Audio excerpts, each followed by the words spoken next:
J'espère que tu vas bien. Alors aujourd'hui, je te fais une vidéo qui n'était pas prévue, franchement. J'étais en train de travailler sur quelque chose et je me suis dit que j'allais te partager, même si j'ai pas complètement terminé sur ce point. Je trouvais que c'était cool de te le partager parce que ça peut grave t'aider à clarifier, à avoir un cadre et clarifier ta situation actuelle sur tes comportements vis-à-vis de l'argent, ta situation financière, etc. Ça va vraiment t'aider à clarifier, à mettre un cadre et à savoir où est-ce que tu es et surtout qu'est-ce que tu peux faire pour passer au palier d'après. Euh, Là, tu vois, une pyramide. Je vais appeler ça la pyramide de l'indépendance financière. Et en fait, je me rends compte d'une chose, c'est qu'on passe toujours par les mêmes étapes, par trois grandes étapes.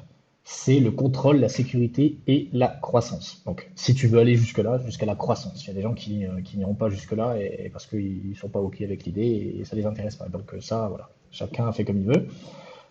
Mais voilà, le contrôle, qu'est-ce que c'est? Le contrôle, une personne qui justement n'est pas arrivée à cette étape, donc on va dire qu'elle est vraiment en dessous, vraiment elle est dans le blanc, c'est une personne qui se retrouve régulièrement à découvert, une personne ça c'est vraiment typique aussi, ce comportement-là, elle est surprise de voir son argent un peu disparaître, comme si que son argent disparaissait. Le cas typique, le jeudi, il te reste 300 balles sur ton compte, 2 jours plus tard, tu es à moins 50 et tu te dis, merde, mais où est-ce qu'il est cet argent, tu vois? Et en fait, c'est toi qui l'as dépensé, tu vois, c'est clair, c'est toujours comme ça. Et ça, voilà, ça c'est l'étape avant le contrôle. Avant le contrôle, je te le rappelle juste ici, comment arriver à atteindre ce fameux palier. Donc, atteindre ce fameux palier, en fait, c'est plus ou moins facile, hein, c'est très simple, je vais t'expliquer.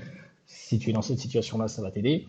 C'est de traquer, de gérer tes dépenses. Donc, gérer tes dépenses, qu'est-ce que ça veut dire? Ça veut dire que tu fais attention tu dépenses en conscience, en gros. En gros, tu dépenses en conscience, tu fais attention aux achats que tu fais, tu traques un peu les achats que tu fais, tu détermines ce que j'appelle le chiffre d'or. Le chiffre d'or, c'est euh, le chiffre qui détermine tes dépenses fondamentales. Par exemple, moi, j'ai à peu près 850 euros de charges mensuelles. Ça, c'est le chiffre d'or. Je sais que j'ai 850 euros de charges mensuelles pour vivre, entre guillemets. Le reste, c'est du bonus, tu vois. Donc, tout ça, si vraiment tu traques tes dépenses, si vraiment tu fais attention à ce que tu dépenses, ça ne veut pas dire se sacrifier, ne pas se faire plaisir, ne pas se faire plaisir. Ça ne veut pas dire ça, hein. On n'est pas là, on n'est pas dans la survie, dans le sacrifice. On est là pour contrôler, suivre, mettre vraiment le focus dessus. Et en fait, quand tu fais ce travail-là, tu, tu prends conscience, en fait. Et ça, en fait, c'est l'étape d'après. C'est lorsque, là, tu vois, tu arrives ici, en dessous de la sécurité, dans le blanc, si on peut dire. En fait, tu prends conscience. Donc, tu es arrivé au niveau de maîtrise, contrôle, si on peut dire. Et du coup, tu prends conscience que, en fait, c'est toi qui as le contrôle, tout simplement, tu vois. C'est toi qui as le contrôle sur tes finances, sur ton argent. C'est toi qui as la main mise dessus. C'est toi qui, si l'argent disparaît, en fait, tu prends conscience qu'en fait, il n'a jamais disparu. C'est toi qui avais un comportement inadéquat avec l'argent, tu vois. Et en fait, c'est le minimum syndical. Pour moi, c'est vraiment le minimum syndical. Il faut vraiment faire en sorte d'être le plus tôt possible, le plus vite possible à ce niveau-là. Ensuite, tu as le niveau sécurité. Donc, sécurité, on est d'accord, hein, le contrôle, c'est bon, c'est carré, c'est géré, il n'y a pas de souci là-dessus. Le niveau sécurité, t'es pas encore arrivé à ce niveau-là. Le problème actuel, ton problème actuel, si tu es juste en dessous de la sécurité, c'est que, en fait, tu sais gérer tes finances, tu contrôles correctement, sans problème. Mais le problème, c'est que tu te sens en insécurité. Tu as vraiment un sentiment d'insécurité financière. Pour quelle raison? Parce que tu n'as pas d'argent de côté, tu n'as pas de matelas de sécurité pour faire face aux imprévus éventuels sur le court moyen terme. Donc ça, c'est vraiment typique. Et justement, comment ça se traduit dans le comportement? Généralement, voilà, t'es un peu dans l'appréhension, dans le stress, dans l'angoisse parfois de la facture imprévue, d'une facture qui sort de nulle part, d'une panne de voiture, de ceci, de cela, et du coup tu vis un peu dans la peur de cette fameuse facture qui sortirait de nulle part et qui te mettrait un peu dans la merde en fait, clairement, tu vois. Et du coup, concrètement, qu'est-ce que tu peux faire et justement, lorsque tu auras fait ces actions que je vais te dire, qu'est-ce qui va se produire? Déjà, ce que tu peux faire, c'est J'ai oublié une petite chose, ouais, c'est bien ce que je me disais, j'ai oublié une petite chose. Les tentatives où lorsque tu mets de l'argent de côté, elles sont infructueuses, généralement. C'est-à-dire que tu vas mettre de l'argent de côté et en fait, tu vas tout faire pour trouver, entre guillemets, une excuse pour piocher dedans et acheter quelque chose. Et tu vas tout faire pour le faire. Et généralement, quand tu l'as fait, tu regrettes et tu te dis, putain, en fait, j'ai fait de la merde, j'aurais jamais dû faire ça parce que c'était la sécurité, c'était là pour les imprévus financiers. Et ça, c'est très important aussi, de le mettre en avant. Et du coup, concrètement, comment tu peux faire pour atteindre ce fameux palier de sécurité? Déjà, il y a quand même un travail sur les croyances. Les croyances, parce que, voilà, les croyances, en fait, tout simplement. Je ne vais pas détailler plus, ça sert à rien de faire un gros boulot dessus là en vidéo. Je vais vraiment te partager ces trois points. Donc voilà, il y a vraiment un travail sur les croyances liées à l'argent. Donc déjà, tu peux faire une petite chose, c'est tu peux te poser une question que là je vais te poser, mais réfléchis pas en fait. Il faut que tu répondes au tac, sans réfléchir, tac comme ça. La première chose qui te vient. Pour toi, c'est quoi l'argent? Boum. Normalement, tu as une réponse qui vient. Tu as quelque chose qui vient.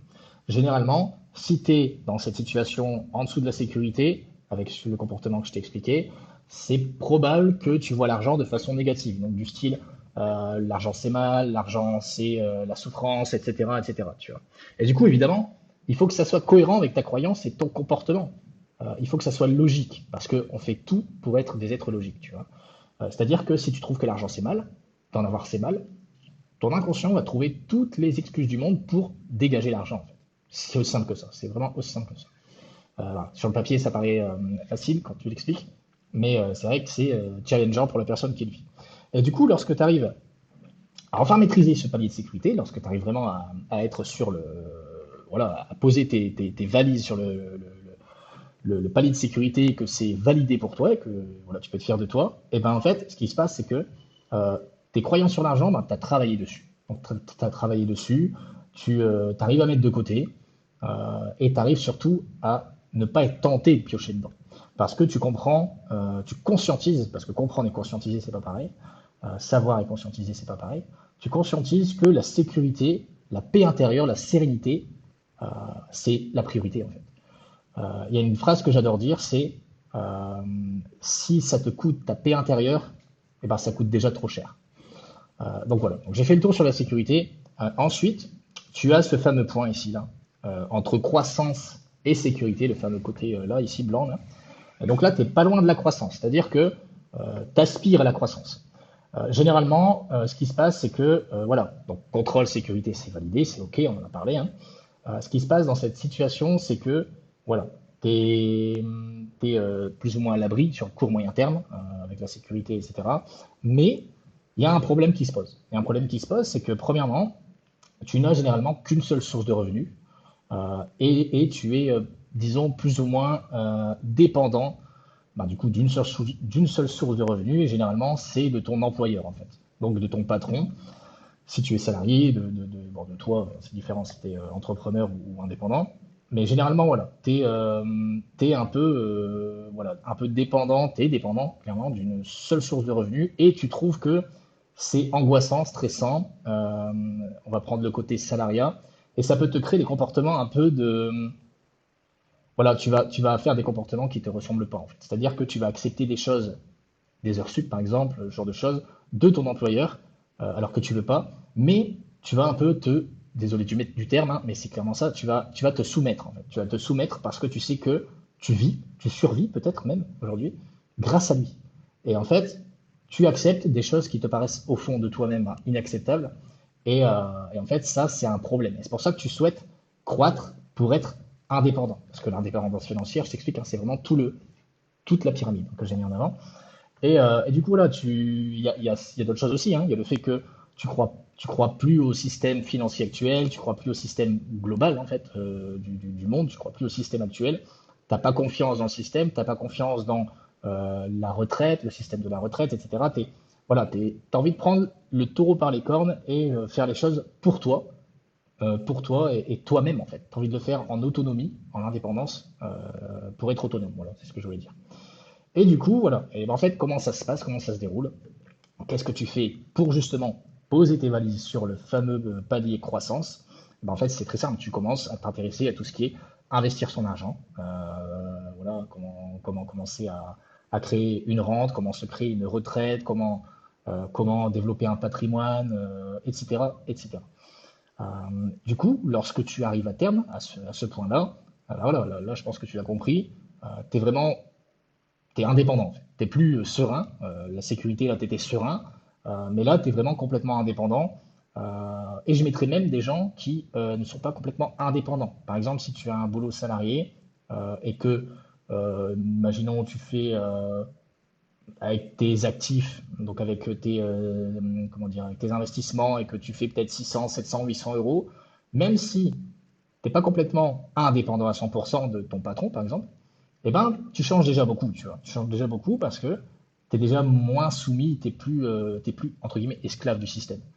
Et du coup, quand tu arrives à ce point-là, c'est vraiment le summum, en fait. Le summum parce que tu te rends compte que euh, on fait tout ça uniquement, c'est pour être serein et surtout libre, en fait. Libre et pas attaché à des chaînes avec un seul revenu, etc., etc. Donc je pense que je vais te laisser là-dessus. Je pense que c'était déjà assez concis, assez fourni. J'ai trouvé ça hyper intéressant, perso, de t'en parler. J'en parlerai beaucoup plus en profondeur certainement plus tard. Il y a certaines choses qui vont changer niveau business, niveau business. Quand je dis niveau business, je parle de là, aujourd'hui, je parle beaucoup d'investissement. Je vais probablement aussi un peu parler plus de gestion financière.